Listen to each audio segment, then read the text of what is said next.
My name's Carah, and I'm a associate investigator in the UQ node of the centre. The research I'm working on really grows out of my interest over a long period of time in the way that digital platforms have developed as commercial enterprises. So much of what platforms are doing in terms of automating the user experience is driven by the development of an advertising market. And that's becoming a much more complicated story over time. So if we went back a decade ago, we began to become aware of the fact that advertising on the web was hyper-targeted. It seemed to kind of follow us around. But over time, those automated models have become much more associative.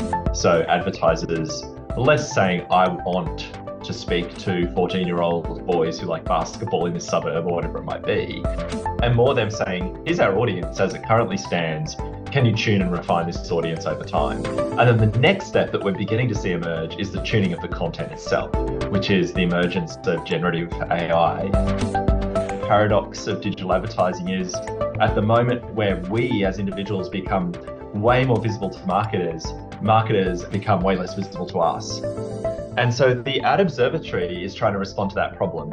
We use a citizen science approach where we ask people to install a plugin on their web browser, and that plugin, whenever they're on Facebook, collects Facebook ads out of their Facebook feed and donates them to us.